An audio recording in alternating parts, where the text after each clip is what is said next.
We'll start with the prayers. Om Sahana Vavatu Sahano Punaktu Sahaviryam Karavavahai Tejasvinayaditamastu ma Vidvishavahai. Om Shanti Shanti Shanti Hari Om Shri Gurubhyo Namaha Hari Om. So, how are you? 8th month? Yeah, 8 months going on. So almost there. Yeah. How's your health? I'm good. Yeah.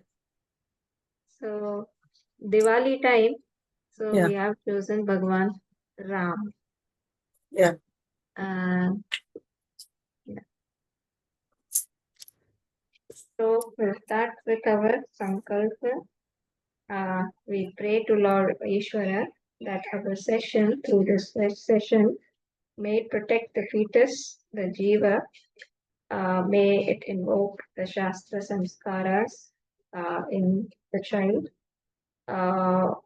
May the child be well received into a loving environment as we welcome into on this earth, and may the child have a loving childhood conducive to the spiritual growth. So, with that sankalp, we straight away move to our mantra. Shri Ram, Jai Ram, Jai Jai Ram. So, I think I am too much ambitious of covering a lot of stuff today. So we are going to do Rama Raksha Stotra, and I have in line Nam Ramayan. So I'm and bhajan, one bhajan. So I'm combining the mantra and dhun. So we will do the mantra in the form of dhun. So it will be both mantra. Om Shri Ram Jai Ram Jai Jai Ram. Om Shri Ram Jai Ram Jai Jai Ram. Om Shri Ram Jai Ram Jai Jai Ram. Om Shri Ram Jai Ram Jai Jai Ram. Om Shri Ram Jai Ram Jai Jai Ram.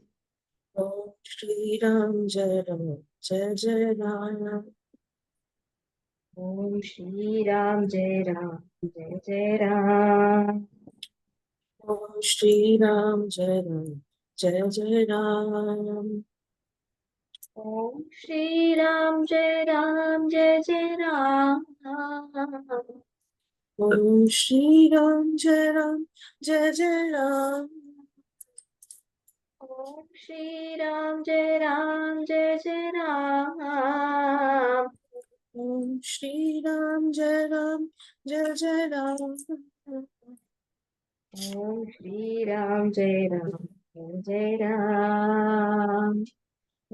Shri Ram Jai Ram Jai Jai Ram.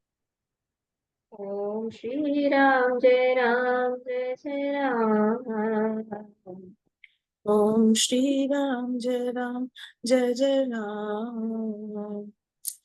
Om Shri Ram Jai Ram Jai Jai Ram. Om Shri Ram Jai Ram Jai Jai Ram. Om Shri Ram Jai Ram Jai Jai Ram.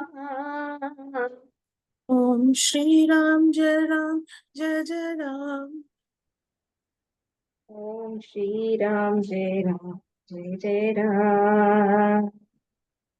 Om Shri Ram Jai Ram Jai Jai Ram. Om Shri Ram Jai Ram Jai Jai Ram.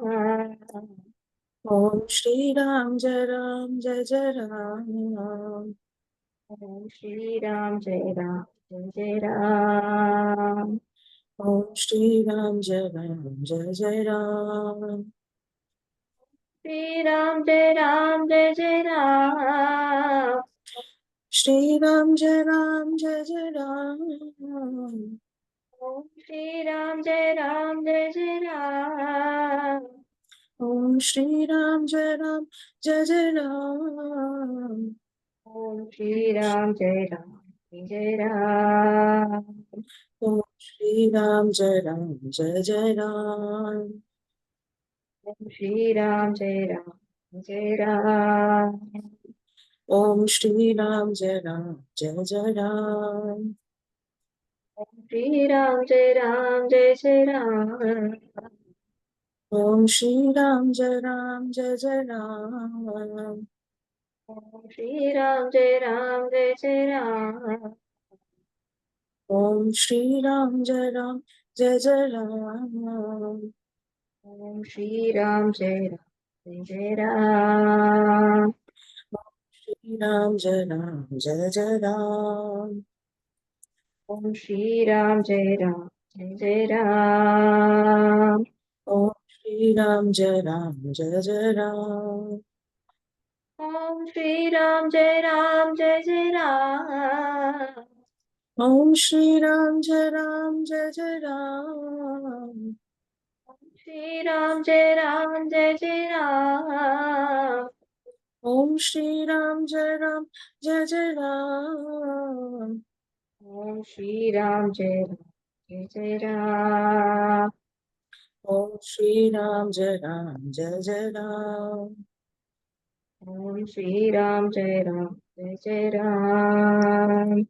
Om Shri Ram Jai Ram Jai Jai Ram. Om Shri Ram Jai Ram Jai Jai Ram. Om Shri Ram Jai Ram Jai Jai Ram. I forgot to mention that before the mantra, we have to imagine Bhagwan Ram before us. Hopefully, when we say Bhagwan Ram, Yeah, that image anyways comes. So, yeah. yeah. Okay. So that was our mantra done for 5 minutes. Now we will head on to Ram Raksha Stotra. Uh, and I have not given word to word meaning in this one, Okay. but what Ram Raksha Stotra does is it is chanting Bhagwan's name or you know calling Bhagavan by his different qualities and praying here, asking his blessing for protection of different parts of our body. That is what Ram Raksha Stotra does. For Okay. example, So is uh, this similar to the Devi Kavacham? Because there also we find different parts of the body being. that also is like that. I will check Yeah. out. So as I was looking into the meaning, this is what is coming up. That uh, uh, yeah, this is what is happening. Ram Raksha Sutram is that may Raghava protect my head and may the Dasharatha Putra protect my forehead, etc. So through different names, may the Kausalya Nandana they protect my two eyes. May the one who is desirous, who is you know, who is the favorite of Vishwamitra, may he protect my ears. Yagna Rakshak. May the protector of the Yagna, protect my nose. May the Saumitri Vatsala uh, protect my mouth. In this way, through different names, we are invoking Ramji to bless us and protect the different parts of our body. Yes, Devi Kavacham was also similar. So I guess people who have affinity towards Devi, they can use that Devi Kavacham. People who are more close to the figure of Ramji, they can, do this Ram Raksha Stotra. Or we can do everything. You know? So that is why we have all the festivals. So we also worship Devi, We also worship Ram Bhagwan. We also worship Krishna Bhagwan.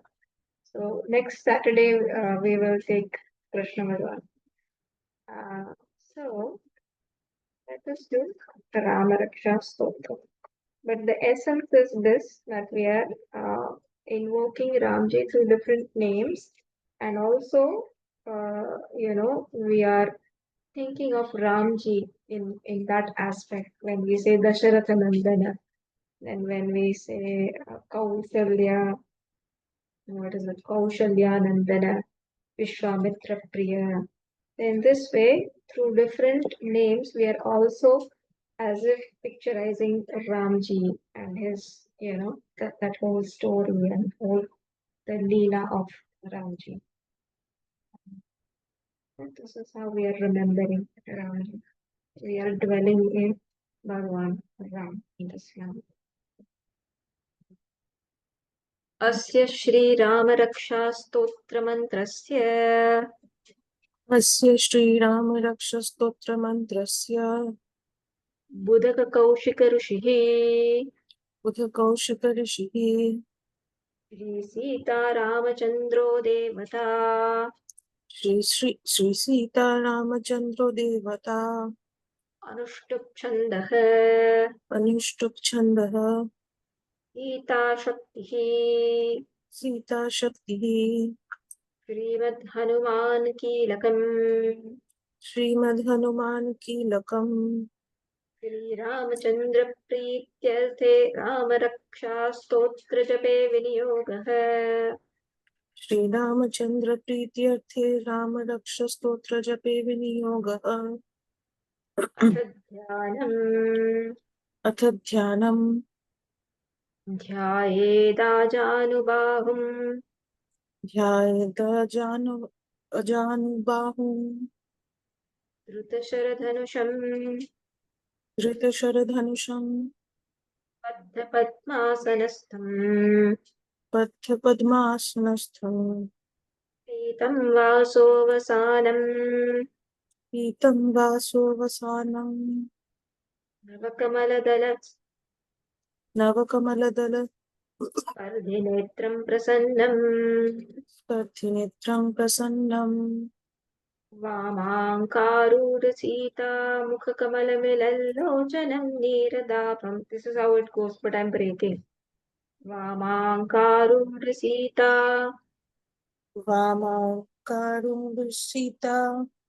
मुखकमलमिलल् मुखकमलमिलल् लोचनं नीरदापम् लोचनं नीरदाभम् नालङ्कारदीप्तम् नानालङ्कारदीप्तम् नानालङ्कारदीप्तम् नानालङ्कारदीप्तम् दधतमुरुजटा ददतं मरुजटा मण्डनं रामचन्द्रम्.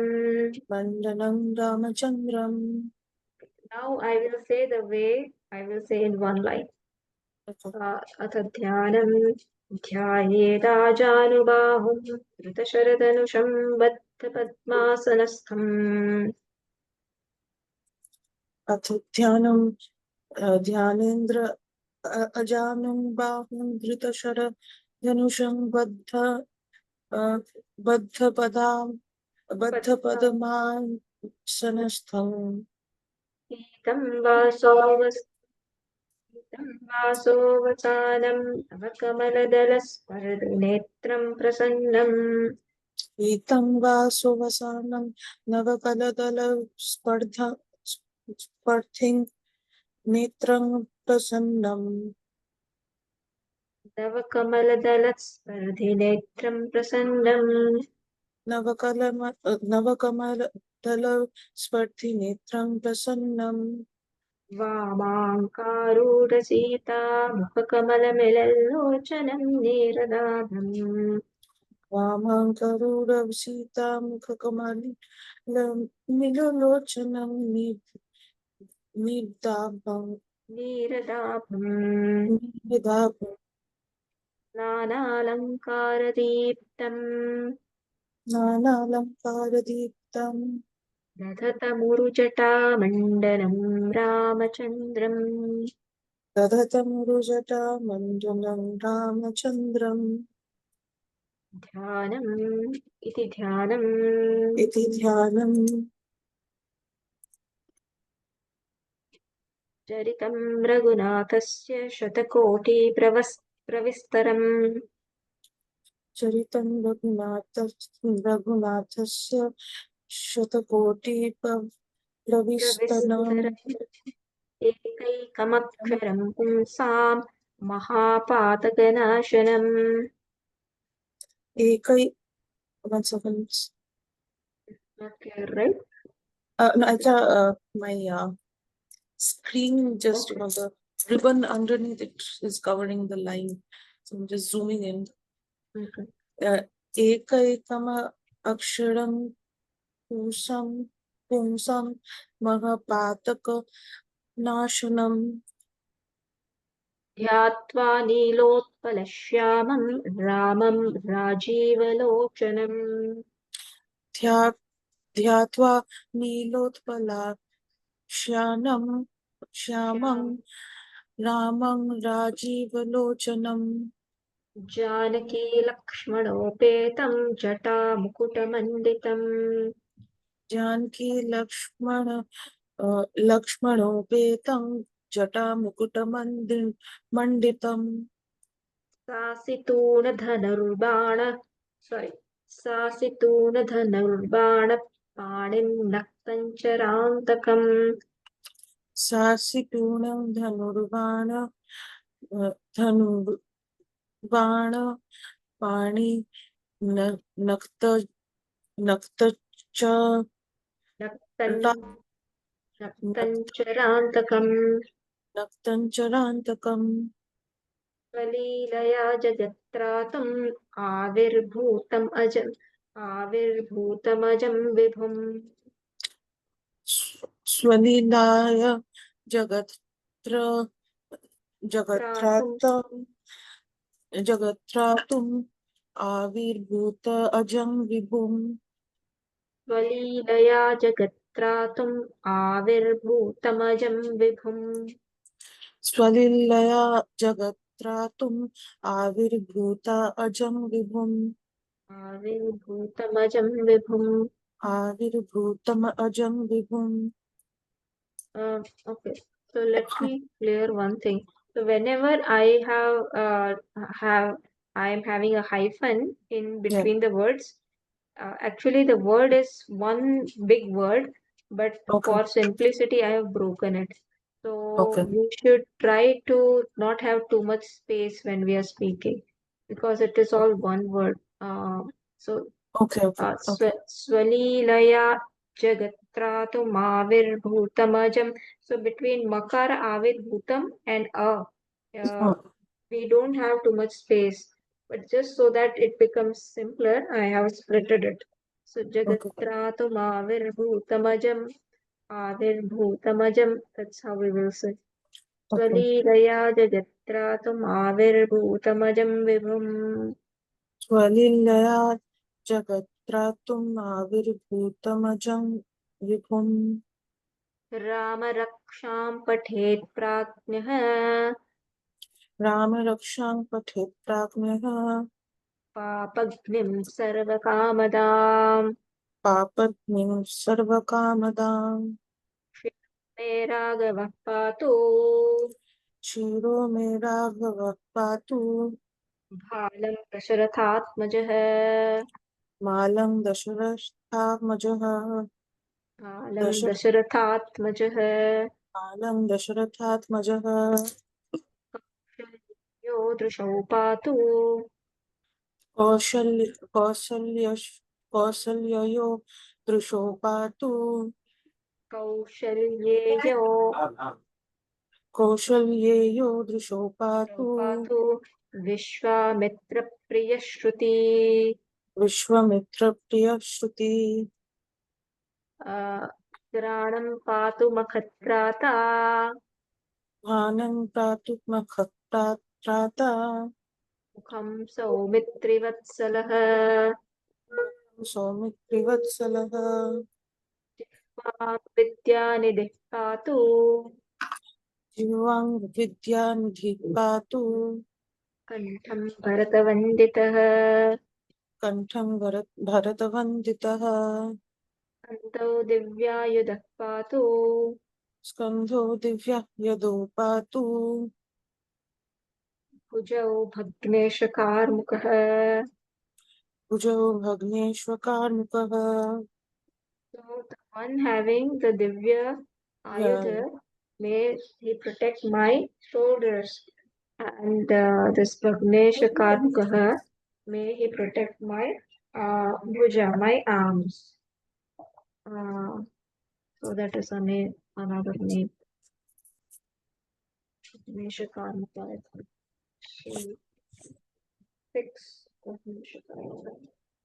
So Bhagnesha Karmukaha is Mahadevji's that bow which Ram Bhagavan he broke apart. yeah. So then Karau Sitapati Patu करो सीतापतिः पातु Hridayam Jamadajita हृदयं जामदग्यजित Jamadag जामदग्य Jamadajita जामदग्यजित Madhyam Patu Kharadvamsi मध्यं पातु खरध्वंसी ध्वंसी Jambavadastrayah नाभिं जाम्बवदात्रयः Vadastrayah नाभिं जाम्बवदात्रयः वदाश्रयः नाभिं जाम्बवदाश्रयः नाभिं जाम्बवदाश्रयः सुग्रीवेशः कटी पातु सुग्रीवेशः कटिः पातु सक्थिनी हनुमत्प्रभोः. सक्थिने हनुमत्प्रभुः Actually, I am wrong. सक्थिनी हनुमत्प्रभुः सक्तिने हनुमत्प्रभुः ऊरुरगुत्तमः पातु ऊरु रघुत्तमः पातु रक्षकूलविनाशकृत विनाश्रिकत विनाशकृत विनाश्रिकत जानुनी सेतुकृत् पातु जानुनि सेत्कृत पातु जङ्गे जानुनि जानुनि कृत पातु जङ्गे शमुखान्तकः जङ्घे दशमुखान्तकः पादौ विभीषणश्रीदः पादौ अ, विभीषणश्रितः श्रीदः दीर्घ श्रीदः पादौ विभीषणश्रीदः पातु रामोऽखिलं वपुः पातु रामोऽखिलं वपुः एतां रामबलोपेताम् एतां रामबलोपेतां रक्षां यः सुकृती पठेत् रक्षां युः सुकृती पठेत् सचिरायुः सुखी पुत्री सचिरायु सुखी पुत्री विजयी विनयी भवेत्.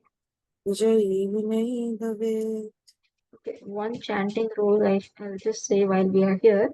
So see, after ya there is visarga, yah sukruti pathet, right? yeah, yeah. So when after visarga there is sakara, then the visarga will be pronounced as half sa. So Okay, yes, yes, sukruti pathet.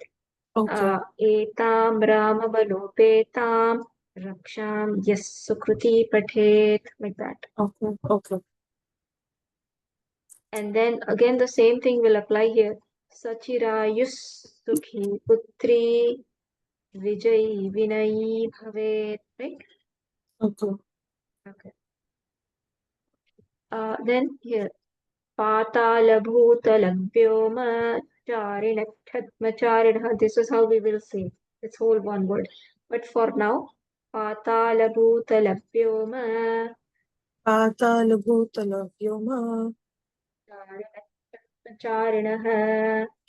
चारिणशब्दं चारिणः पातालभूतलव्योमचारिणश्छत्मचारिणः पातालभूतलव्योमः चारिणश्वच्छद्मा चारिणः न द्रष्टुमपि शक्तास्ते न दृष्टुमपि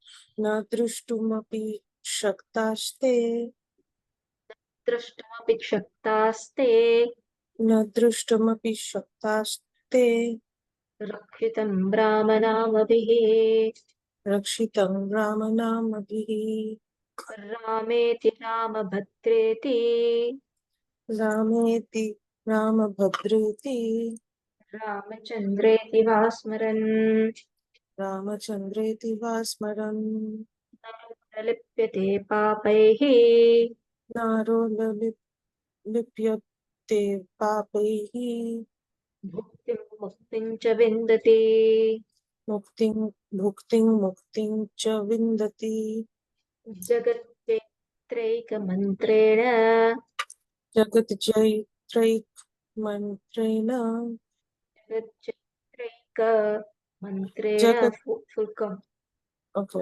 जगज्जयित्रैकमन्त्रेण रामनाम्नाभिरक्षितम् रामनाम्ना रामनाम्नाभिरक्षितम्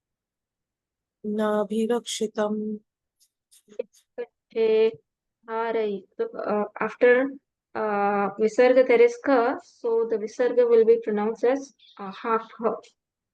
okay यः यः कंठे धारयेत् यः कंठे धारयेत् तस्य यः कण्ठे धारयेत् तस्य करस्थाः सर्वसिद्धयः परस्था सर्वसिद्धयः वज्रपज्जरनामेदम् वज्रपच्चर नामेदं यो रामकवचं स्मरेत् यो राम कवचं स्मरेत् अव्याहतात्मः सर्वत्र अव्याहतज्ञ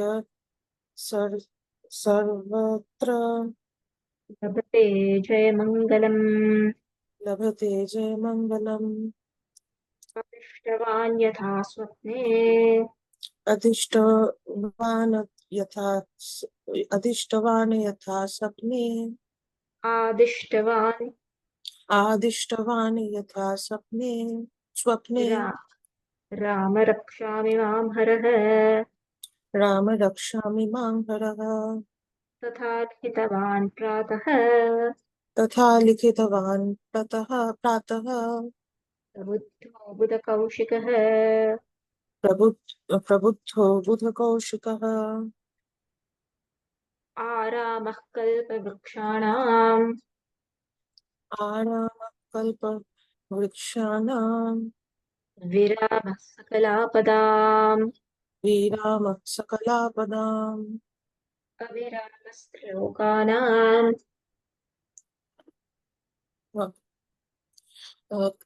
अभिरामस्त्रिलोकानां रामः श्रीमान् स नः प्रभुः. रामः श्रीमान् स नः प्रभुः So, I also may have not done it correctly. So, Ramash.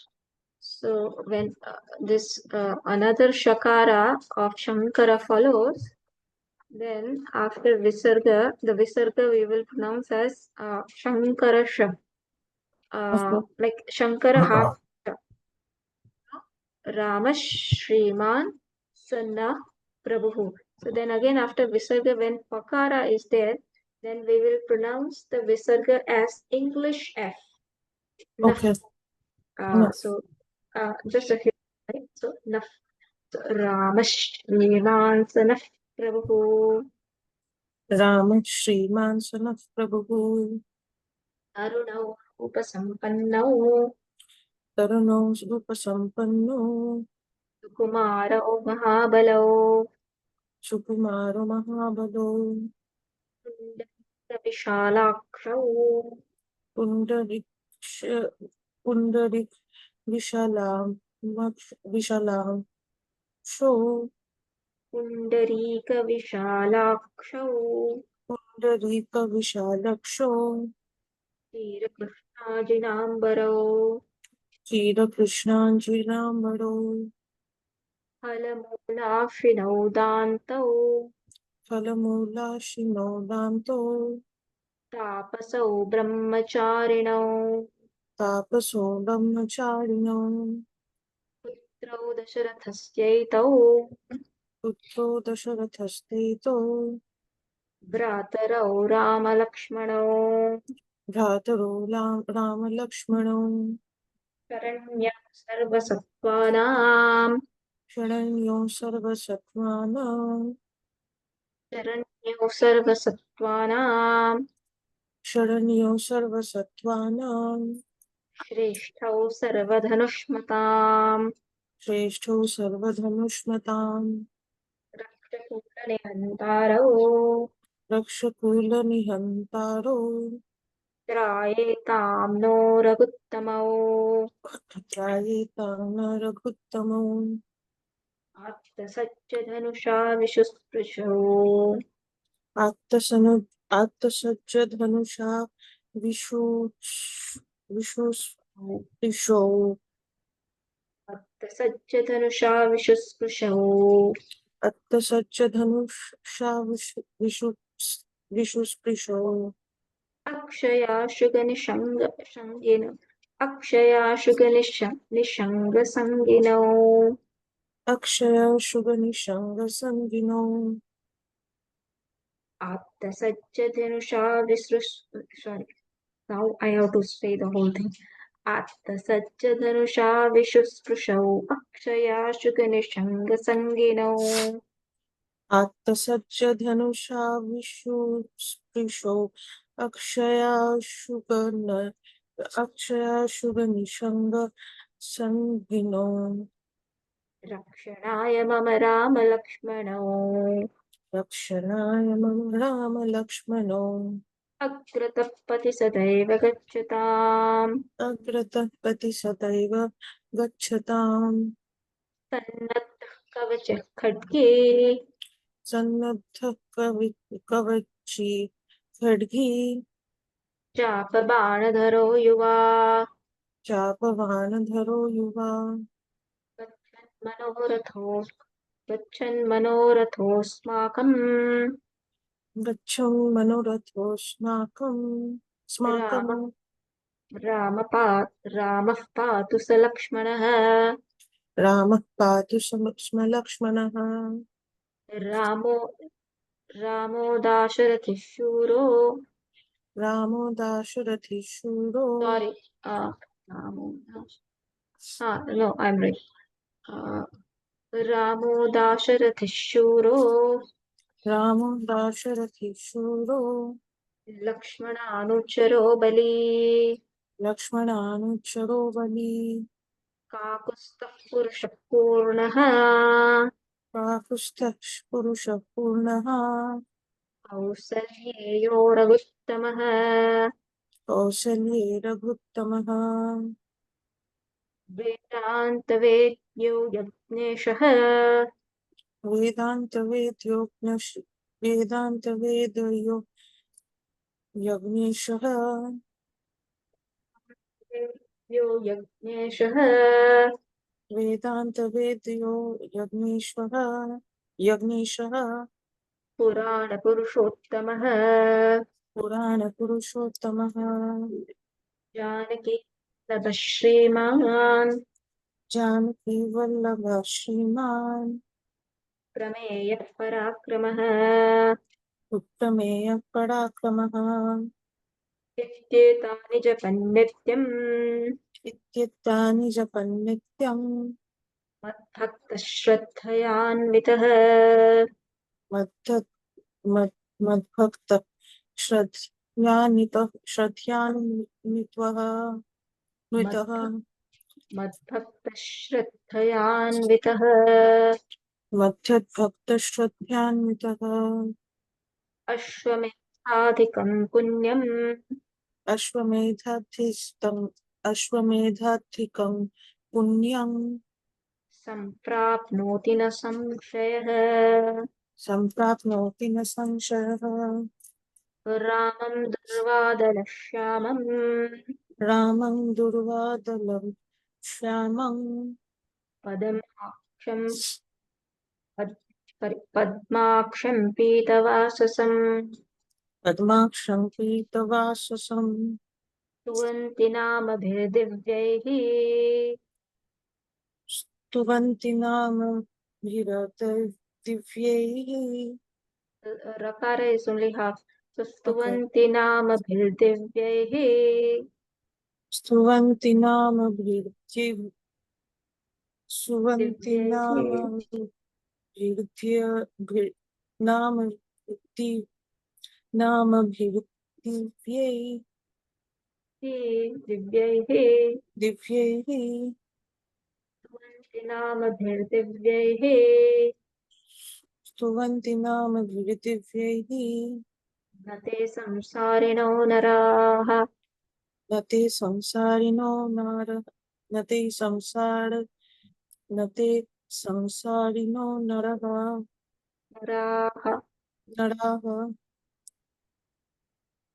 रामं लक्ष्मणपूर्वजं रघुवरं रामं लक्ष्मण पूर्वजं रघुवरं सीतापतिं सुन्दरं सीतापतिं सुन्दरं काकुत्स्थं करुणाणवं गुण काकुत्स्थं करुणाडव काकुत्स्थं करुणाडवं गुणनिधिं गुणनिधिं प्रियं धार्मिकं विप्रप्रियं धार्मिकं राजेन्द्रं सत्यसन्धं राजेन्द्रं सत्यसन्धं दशरथतनयं दशरथतनयं श्यामलं शान्तमूर्तिं श्यामलं शान्तमूर्तिं वन्दे लोकाभिरामं वन्दे लोकाभिरामं रघुकुलतिलकं रघुकुलतिलकं राघवं रावणाभिं Rao राघवं रावणाडिं रावणारं राघवं रावणाडिं was the Ari was the enemy of Ravana. रामाय रामभद्राय रामचन्द्राय वेधसे रामाय रामभद्राय रामचन्द्राय वेधसे वेद रघुनाथाय नाथाय रघुनाथाय नाथाय सीताया पतये नमः। सीताय पतये नमः। श्रीराम राम रघुनन्दन राम राम श्रीराम राम रघुनन्दन राम राम श्रीराम राम भरताग्रज राम राम श्रीराम राम भरताग्रज राम राम श्रीराम राम रणकर्कश राम राम श्रीराम राम रणकर्कश राम राम श्रीराम राम शरणं तव राम राम श्रीराम राम शरणं भव राम राम रामचन्द्र चरणौ मनसा स्मरामि श्रीरामचन्द्र चरणो मनसा स्मरामि श्रीरामचन्द्र चरणौ वचसा गुणामि श्रीरामचन्द्र श्रीरामचन्द्र चरणो वचस गुणामि श्रीरामचन्द्र चरणौ शिरसा नमामि श्रीरामचन्द्र चरणो शिरसा नमामि श्रीरामचन्द्र चरणौ शरणं प्रपद्ये श्रीरामचन्द्र चरणो शरणं प्रपद्ये। So I am the Charana of Shri Ramji. I am I am contemplating on that through my mind, and through my speech, I am singing His glory, and uh, I'm prostrating myself at His feet, and I am taking His shelter, His refuge. माता रामो मत्पिता रामचन्द्रः माता रामो मत्पिता रामचन्द्रः स्वामी रामो मत्सखः स्वामी रामो मत्सखा रामचन्द्रः सर्वस्वं मे रामचन्द्रो दयालुः सर्वस्वं मे रामचन्द्रो दयालुः नान्यं जाने नैव जाने न जाने नान्यं जाने नैव जाने न जाने For me, my Ramji alone is my mother, father, and we all know this. My son, my master, my friend, and I do not know anything other than this Ramji.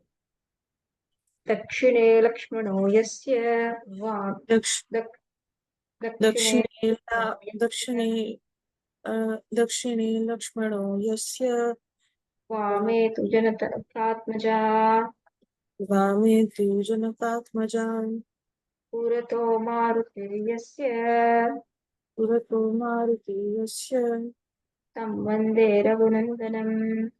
तं वन्दे रघुनन्दनम्. To such a Bhagavan Ram, who's on whose right side is Lakshmanji, on whose left side is Sita ji, and Hanumanji at his feet, to that Ramji, my salutations. लोकाभिरामं रणरङ्गधीरम् लोकाभिरामं रणरङ्गधीरम् राजीवनेत्रं रघुवंशनाथम् राजीवनेत्रं रघुवंशनाथम् कारुण्यरूपं करुणाकरन्तम् कारुण्यरूपं करुणाकरं तम् श्रीरामचन्द्रं शरणं प्रपद्ये श्रीरामचन्द्रं शरणं प्रपद्ये मनोजवं मारुततुल्यवेगम् मनोजवं मारुततुल्यवेगम् जितेन्द्रियं बुद्धिमतां वरिष्ठम् जितेन्द्रियं बुद्धिमतां वरिष्ठम् तात्मजं वानरयूथम् वातात्मजं वानरयुथ मुख्यम् श्रीरामदूतं शरणं प्रपद्ये श्रीरामदूतं शरणं प्रपद्ये पूजन्तं राम रामेति पूजन्तं राम रामेति मधुरं मधुराक्षरम् मधुरं मधुराक्षरम् आरुह्य कविताशाखाम् आरुह्य कविताशाखाम् वन्दे वाल्मीकिकोकिलम् वन्दे वाल्मीकिकोकिलम् आपदामपहर्तारम् आपदाम अप आपदाम अपहारम् अप आपदाम अप आपदामपहर्तारम् आपदाम अप So the makara and akara, you can pronounce this as one letter, ma. as one. Okay. आपदाम Apadapahartaram, आपदाम अपहारम् आपदामपहर्तारम् आपदामपहर्तारम् दातारं सर्वसम्पदाम् दातारं सर्वसम्पदाम् लोक लोक लोकाभिरामं श्रीरामं लोकाभिरामं श्रीरामं भूयो भूयो नमाम्यहम्. भूयो भूयो नमाम्यहम्. Get this one. भर्जनं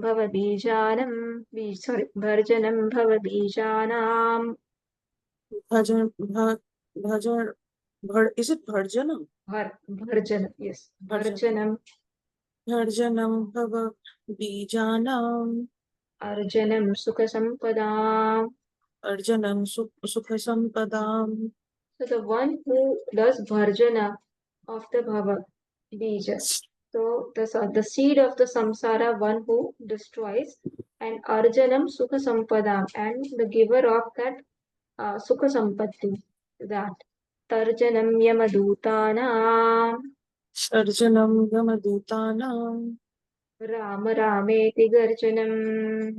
Rama ramiti garjanam. So by doing this rama rama, garjana, this is what it does. Bharjanam bhavabijana bharjanam sukha sampadam. Arjanam bhava bijanam. Arjanam sukha sampadam. Tarjanam yamadhutanam rama rameti garjanam. Tarjanam yamadutanam. Rama ramiti garjanam. Ramo rajamanis sada vijayate. Ramo Rajamani sada vijayate. Ramam ramesham bhaje. Ramam ramesham bhaje. Ramena bihata nishachara chamo. Ramena bhigata nishacharam chamun. Ramena bihata nishachara chamo. Ramena bhigata nishachara chamun. रामाय तस्मै नमः. Ramaya tasmai namaha.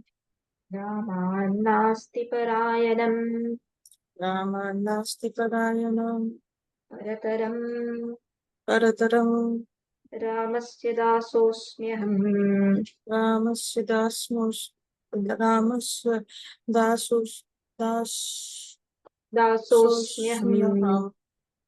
रामस्य दासोऽस्म्यहम्. Ramasya dasosmyaham. रामे चित्तलयः सदा भवतु मे. Rame chittala sada bhavatu me. भो Ram मामुद्धर. O Rama mama uttara. Ram रामेति रामेति Rama rameti rameti. रमे रामे मनोरमे. Rame rame manundame. सहस्रनाम तत्तुल्यम् Sahasranama tattulyam. राम नाम वरानने. Rama nama varaname. Two more times. Ram रामेति रामेति Rama rameti rameti. रमे रामे मनोरमे. Rame सहस्रनाम तत्तुल्यम् Sahasranama tattulyam. राम नाम वरानने. Rama nama varaname. रामेति रामेति Rama rameti rameti. राम रामेति रामेति Rama rameti rameti. रमे रामे मनोरमे. Rame rame manurame. सहस्रनाम तत्तुल्यम् Sahasranama tattulyam. राम राम नाम वरानने. Rama nama varaname. The other way it is also spoken is Shri Rama Rama Rameti Rame Shri Rame Manorame. Okay.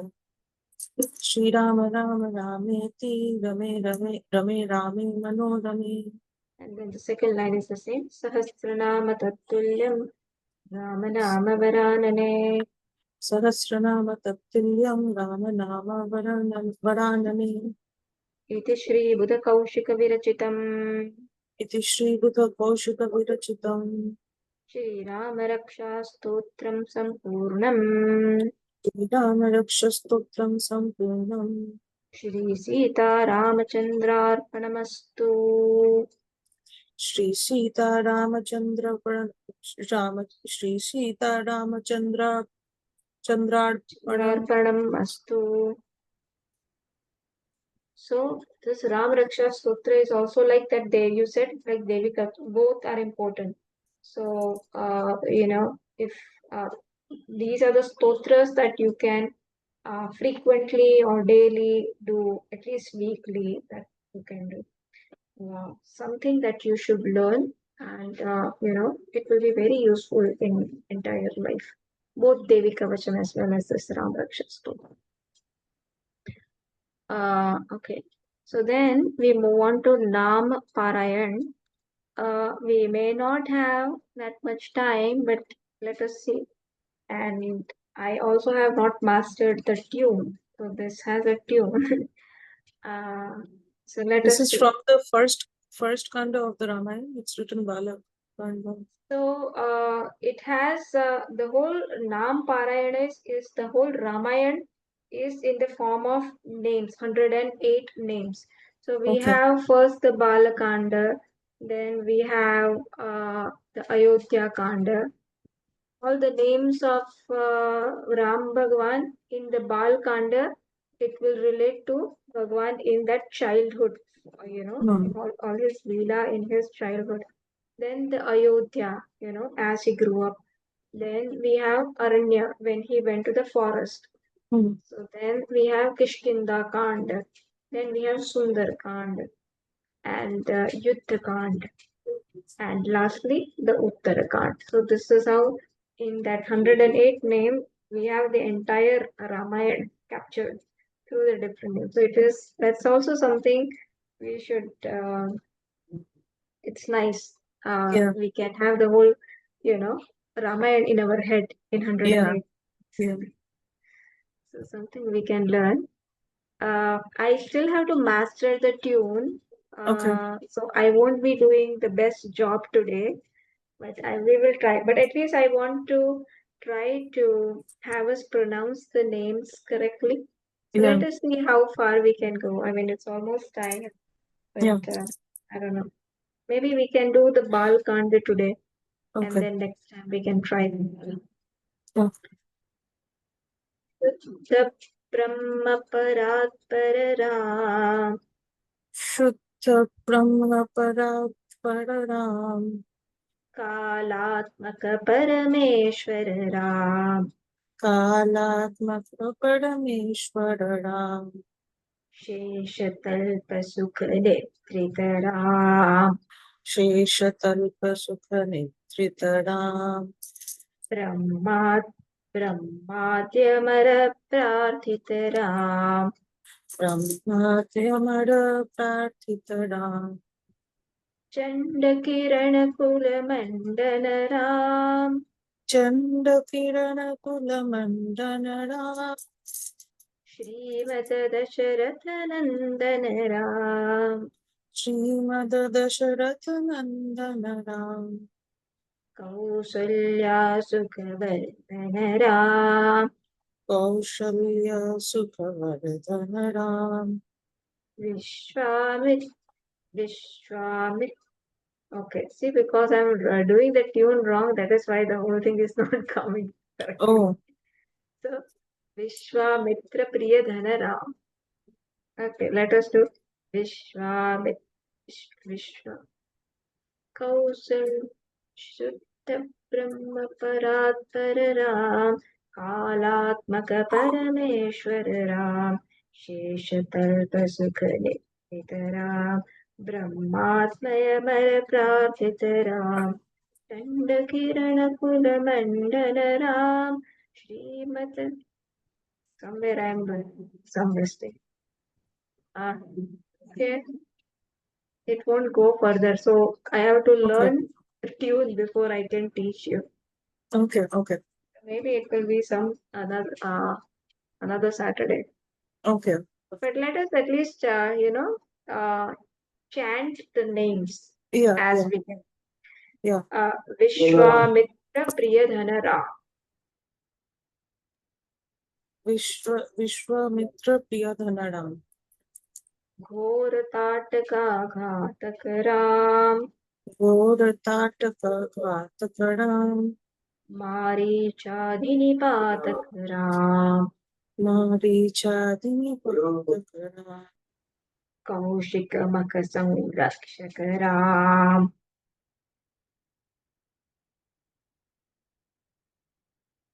श्रीमदहल्योद्धारक Ram. Gautama मुनि संपूजित राम। सुर मुनिवर गण संस्तुत राम। नाविक दाविक मृदुपद राम। मिथिलापुर मोहक राम। विदेह मानस रंजक राम। त्र्यंबकार त्र्यंबकार मुख भंजक राम। गीतार्पित वर मालिक राम। कृत वैवाहिक कौतुक राम।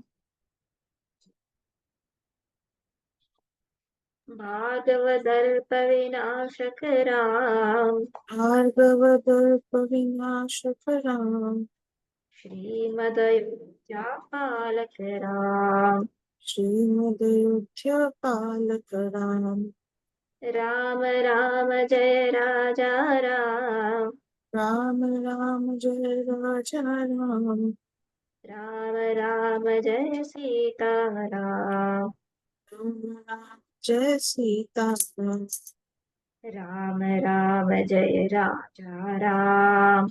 राम राम जय राजा राम। राम राम जय सीता राम। राम राम जय सीता राम।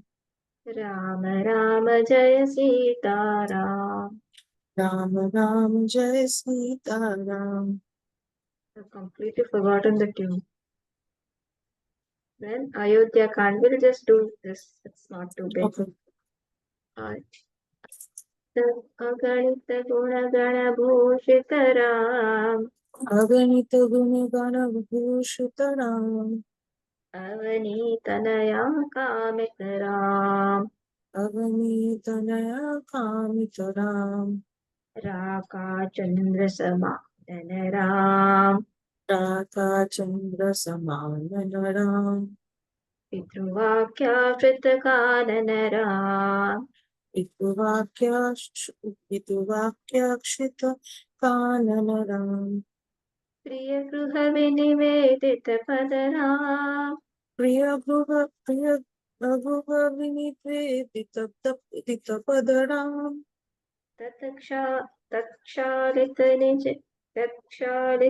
मृदु पद राम। तत्क्षालित निज मधुपद राम. मृदुपद राम. भरद्वाज मुख आनंद भरत भरद्वाज मुख आनंद करा। भरद्वाज मुख भरद्वाज मुखानंद राम.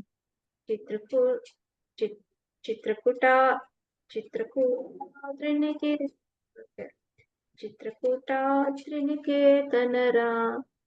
चित्रकूट चित्रकूटाद्रिनिकेतन राम. चित्रकूटात्रिनिकेतन राम। चित्रकूटाद्रिनिकेतन राम. दशरथ संतत चिंतित राम। दशरथ संतत चिंतित Ram. Kaikeyi तनयार्पित Ram. Kaikeyi तनयार्पित Ram. चितनिज पितृकर Ram.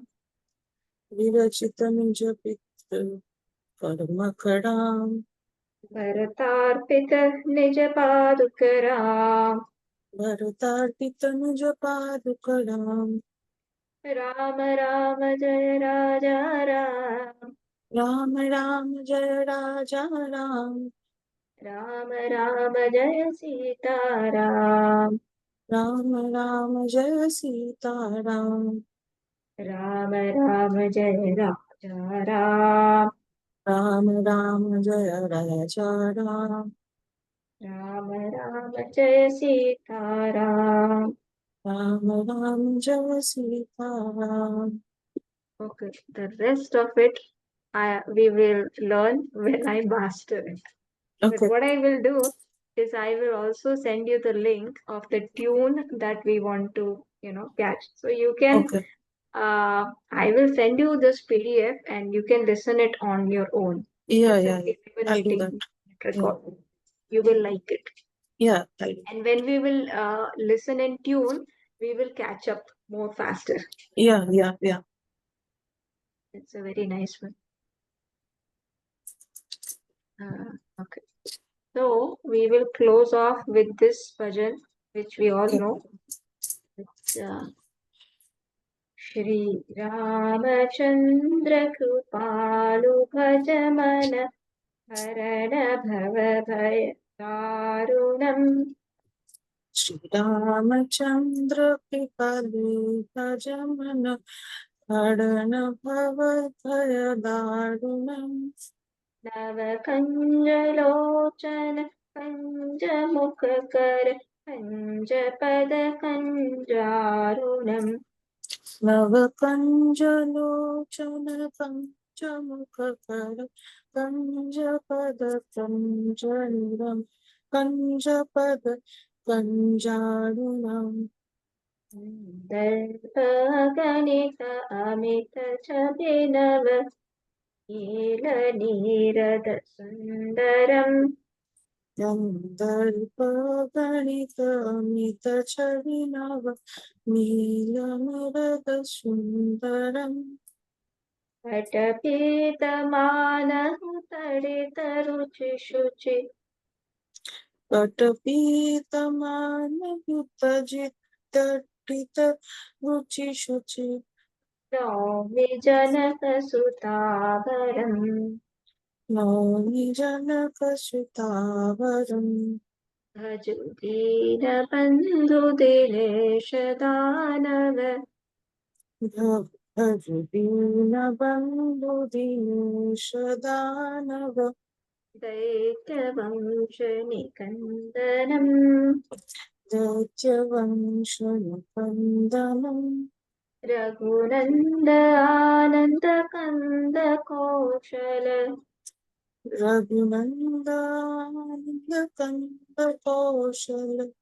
Chanda Dasharatha Nandanam Chanda Dasharatha Nandanam Shiramukuta Kundala Tilaka Charu Shri Shuramukuta Kundala Tilaka Charu Daru Anga Vibhushanam Daru Anganibhushanam Ajanubhuja Sharachapadhara Ajanubhuja Sharachapadhara Sangramajita Karadushanam Sangramajita Paradishanam Iti Vadati Tulasidas Shankar Iti vadati Tulasidasa Shankara Sheshamuni Manaranjanam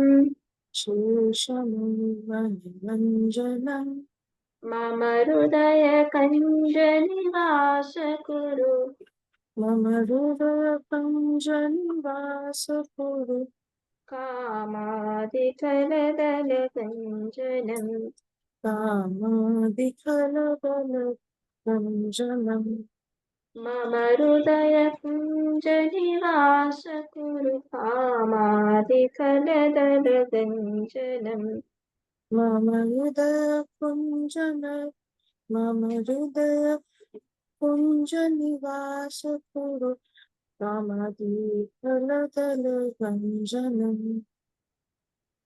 Okay. Um, I was thinking we will close by one more common bhajan or Ram Dhun. So let me find a simplest. Ram Ram जय राम, रघुराम राम जय राम। राम राम जय राम, प्रभु राम राम जय राम। राम राम जय राम, रघुराम राम जय राम। राम राम जय राम, प्रभु राम राम जय राम। राम राम जय राम, राम राम जय राम, राम राम जय राम, राम राम जय राम, राम राम जय राम, रघुराम राम जय राम। राम राम जय राम, प्रभु राम राम जय राम। कौसल्या सुखवर्धन रामा, कौशल्य सुखवर्धन राम, श्रीमद्दशरथ नन्दन रामा, श्रीमद् दशरथ नन्दन राम, जानकी जीवन श्री रघुरामा। जानकी जीवन श्री रघुराम, मारुति सेवित राजा राम, मारुति सेवित राजा राम। राम राम जय राम, रघुराम राम जय राम। राम राम जय राम, रघु राम राम जय राम। जय जय राम सीताराम, जय जय राम सीताराम, जय जय राम सीताराम, जय जय राम सीताराम, जय जय राम सीताराम, जय जय राम सीताराम, जय जय राम सीताराम। जय जय राम सीताराम। राम सीताराम,